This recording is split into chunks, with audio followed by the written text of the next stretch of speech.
Adani Hindenburg मामले में पहली बार अपनी चुप्पी तोड़ते हुए केंद्रीय गृह मंत्री अमित शाह ने विपक्ष को करारा जवाब दिया। उन्होंने विपक्ष के हमले और जेपीसी यानी कि संयुक्त संसदीय समिति बनाए जाने की मांग पर जवाब देते हुए कहा कि हमारी सरकार को इस मामले यानी अडानी हिंडनबर्ग मामले पर कोई भ्रम नहीं है। हम जो कह रहे हैं वो ये है कि सुप्रीम कोर्ट ने इसकी जांच के लिए एक समिति का गठन किया है और लोगों को यानी विपक्ष को न्यायिक प्रक्रिया पर भरोसा करना चाहिए। शाह ने कहा कि अगर किसी के पास सबूत है तो उसे सुप्रीम कोर्ट की कमेटी के सामने पेश करना चाहिए। उन्होंने ये भी आश्वासन दिया कि अगर कुछ गलत हुआ है तो किसी को बख्शा नहीं जाएगा। राहुल गांधी के मामले पर संसद में चल रहे गतिरोध पर भी अमित शाह ने अपनी बात रखी। अमित शाह ने राहुल गांधी के विदेशी धरती पर दिए गए बयान के बाद संसद सत्र के ठीक तरीके से न चल पाने पर कहा कि अगर विपक्ष बातचीत के लिए आता है तो संसद में मौजूदा गतिरोध को हल किया जा सकता है। अगर विपक्ष 2 कदम आगे बढ़ता है तो सरकार 2 कदम आगे बढ़ेगी।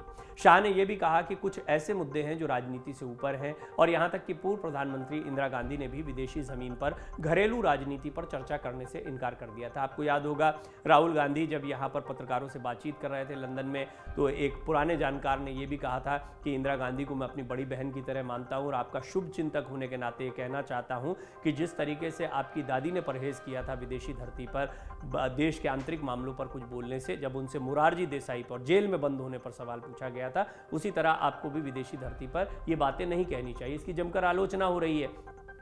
राहुल गांधी का सदन में विरोध भी हुआ है, उनसे माफ़ी की मांग की जा रही है। उन्होंने प्रेस कॉन्फ्रेंस कर दी, उन्होंने कहा कि मुझे बोलने नहीं दिया जाता है। तो वो एक तीर से 2 शिकार करना चाह रहे थे। ऐसे में इंतजार किया जा रहा था कि केंद्रीय गृह मंत्री अमित शाह या प्रधानमंत्री मोदी क्या इस मुद्दे पर कुछ कहेंगे। तो फाइनली इस पर गृह मंत्री अमित शाह ने अपनी चुप्पी को तोड़ा है। उन्होंने ये भी कहा कि दोनों पक्षों ने बीजेपी और कांग्रेस के अध्यक्षों को सामने बैठने और चर्चा करने दें। उन्हें 2 कदम आगे आना चाहिए और हम 2 कदम आगे बढ़ेंगे, फिर संसद चलना शुरू हो जाएगी। लेकिन आप बस प्रेस कॉन्फ्रेंस करें और कुछ ना करें, यह ऐसे नहीं चल सकता है। गृह मंत्री ने कहा कि केवल सत्ता पक्ष या केवल विपक्ष से संसदीय प्रणाली नहीं चल सकती, क्योंकि दोनों को एक दूसरे से बात करनी होती है।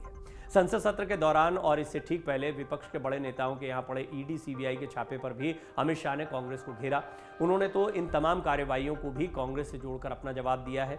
अमित शाह ने ईडी और सीबीआई के गलत इस्तेमाल के जो आरोप लग रहे हैं उस पर कहा कि ये जांच एजेंसियां अदालत से ऊपर नहीं है और किसी भी नोटिस, प्राथमिकी और आरोप पत्र को अदालतों में चुनौती दी जा सकती है।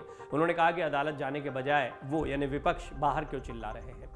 मैं लोगों से पूछना चाहता हूं कि अगर किसी के खिलाफ कोई भ्रष्टाचार का आरोप है तो क्या जांच नहीं होनी चाहिए। शाह ने इसी के साथ बताया कि 2 को छोड़कर ये जांच और आरोपों के सभी मामले यूपीए शासन के दौरान दर्ज किए गए थे, न कि भाजपा सरकार के दौरान। अमित शाह ने कांग्रेस की सरकार का उदाहरण देते हुए कहा कि यूपीए सरकार में एजेंसियों को मामलों को शांत करने के लिए इस्तेमाल किया जाता था। अमित शाह ने विपक्ष को आड़े हाथों लेते हुए पूछा कि अगर आरोप होंगे और मामले दर्ज होंगे तो क्या एजेंसियां जांच नहीं करेंगी। अमित शाह ने कांग्रेस के नेताओं पर निशाना साधते हुए यह भी कहा कि कांग्रेस नीति यूपीए सरकार के 10 साल के शासन के दौरान 12 लाख करोड़ रुपए के घोटालों के आरोप लगे थे।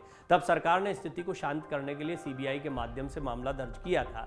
उन्होंने ये भी कहा कि अगर कोई मनी लॉन्ड्रिंग का मामला है तो ईडी इसकी जांच करने के लिए बाध्य है। शाह से जब पूछा गया कि सरकार पर आरोप है कि जांच एजेंसियां विपक्षी नेताओं को ही निशाना बना रही हैं, गृह मंत्री ने जवाब दिया, इन नेताओं को अदालत जाने से कौन रोक रहा है, उनकी पार्टी में हमसे बेहतर वकील है। अमित शाह के इन जवाबों के बाद देखना है कि सरकार पर हमलावर विपक्ष क्या कहता है। अडानी के मामले में कोर्ट जाने और संसद के गतिरोध को खत्म करने के लिए बात करने की बात कहने वाले अमित शाह ने जिस तरीके से जांच एजेंसियों के काम को सीधे सीधे भ्रष्टाचार पर प्रहार से जोड़ा है, अब विपक्ष इसकी काट कैसे लाएगा, इसका सभी को इंतजार है। लेकिन इतना साफ है कि संसद चलाने के लिए बीजेपी चाहती है कि कांग्रेस सामने से आकर बात करे, न कि वो विपक्ष की शर्त को मानकर संसद को कांग्रेस की शर्त पर चलने दे। डाउनलोड करें अमर उजाला ऐप और पाएं खबरें लगातार।